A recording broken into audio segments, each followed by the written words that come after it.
Hi, everyone. Welcome to the MILF podcast. That's Moms I'd Like to Follow. I'm your host, Jennifer Tracy. On the show, we're going to be talking about motherhood, balancing being a mom, and all the other roles that we take on. Entrepreneurs, artists, spouses, partners. We're going to be talking about sexuality and sex after kids. And I have a wonderful lineup of guests coming onto the show, so I hope you'll join me. And with that, I'm going to let the beautiful and talented Sabrina Hill take over. Hi, thank you for that intro. Oh my gosh, I'm so honored to be here sitting across from Jennifer Tracy, asking her about this MILF podcast. She told me she wanted to do this podcast and I was so intrigued. So I want to get a little more detail on it so that we can share that information with you guys. So Jennifer, what inspired you to start the MILF podcast? That's a great question, Sabrina. You know, I have a son who's about to be 9. I'm a single mom. And motherhood has been very challenging for me. I have an incredibly beautiful, healthy child, and I'm so grateful for that. So I've had, no challenges as far as that's concerned, because he's just a typical boy.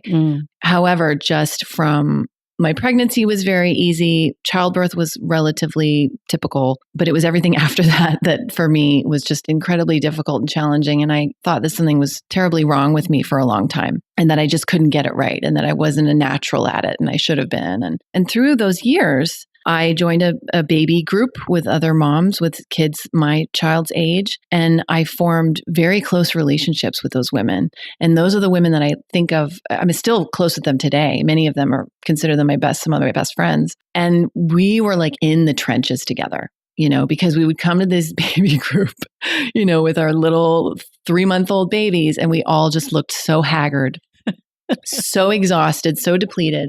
But we would help each other get through it. Like they would share with me ideas of what kinds of food to get the kids to eat once they were eating solid foods, what to do for self-care for ourselves, or how they handled sleep training, or how they were dealing with teething, or all of the things that you deal with, from now until, I mean, my mother still worries about me and I just turned 43 years old. So it doesn't really end. It just changes. Those are women that I followed. I followed their lead. And the first woman that I actually followed was you, because you had your children years before I did. And I watched you be a mom and took my cues from you. And I would call you and say, how do I do this? And everything I learned about how to be a mother is from other moms, my peers. Yeah. And so I wanted to start a podcast where I could broadcast that out and learn what the specific stories of each mom is. Not only how do you survive first, how to survive a zombie apocalypse. It feels like that sort of. How do you survive motherhood in the early days when you just do not know what you're doing and you're so exhausted. But once the child gets old enough in their school age, how do you recognize, for me, like I had the opportunity and the sort of awakening of reclaiming myself and realizing, wow, I've lost so much of myself in being a mom and trying to be the best mom I can. And in my postpartum, I had pretty bad postpartum depression that was left untreated. I wasn't diagnosed until my son was 3. And then I started getting treatment and help and taking medication. How do you reclaim yourself and balance that of like, oh, hey, I want to do this. I want to start a business. And I've watched so many moms, friends, start businesses or pursue new things as an artist or write something. And how do you balance that and still be a mom? Great. So it sounds like this is going to be a podcast for moms, right? So moms are your target audience, but also anyone who wants to be a mom, because I think a lot of the women who have children, they don't get this information beforehand. So everyone goes into motherhood thinking it's going to be this perfect white picket fence. My kids are impeccably dressed and, well behaved all the time. They just don't, there's no real information out there to tell them, well, I was just going to say, there's no real warning. There's no warning. There's no warning. Not that this podcast is going to be all about warnings, but it's just going to be a very real, it sounds like it's going to be a very honest look at motherhood and the challenges and also the joys of motherhood too, right? Yes. Who are some of the guests you have lined up and what are some of the topics you think you want to cover in your first season here? Let's see. Well, I have Claire Bidwell-Smith coming on the show. Wow, that's huge. Who is, yes, a mutual friend of mine, Sabrina. She's amazing. She's wonderful. wonderful. She is a grief counselor and she's also an author.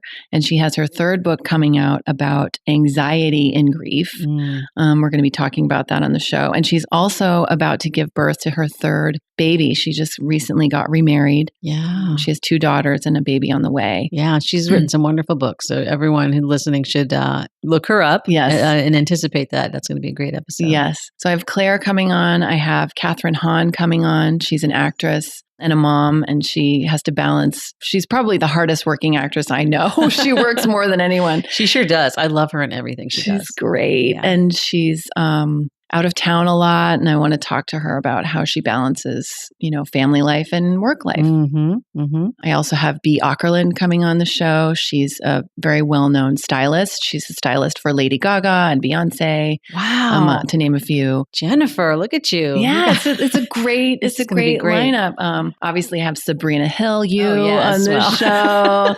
An amazing mom, amazing artist and writer. It's going to be a wonderful, we're running the gamut of moms and different levels. Yeah. That's great. And what is your goal, your overall goal for this podcast? Like in your wildest dreams, what is your goal? I mean, I would love to have a solid enough fan base to where I could bring the podcast to a live audience. Yeah. I love live performance and live energy. Yeah, we both come from theater, so that's... and I would love to meet the listeners. And, to me, the most important thing about doing this is again, reaching people that maybe feel isolated or feel alone, so that they feel a little less alone. Because when we hear a story and we relate to it, we automatically I feel less alone because I feel like, oh, someone else did that and they survived it. And I'm also not crazy for feeling the feelings I'm feeling or thinking the things I'm thinking. This is actually human and normal. So for me, that just being able to reach as many ears as possible and to help people. Ultimately, I want it to be a vessel to where we can connect as a tribe of moms or a tribe of women, really. Yeah. Oh, I'm so excited for you. And I'm so happy to be a part of it. This is going to be really exciting. Thanks, Sabrina. So I want to thank you, Jennifer Tracy, for putting this whole podcast together. This is going to help so many women, and it's going to be entertaining in the process because that's what you do. You entertain and you enlighten in everything you do. So everyone, please go visit the website. It's milfpodcast.com.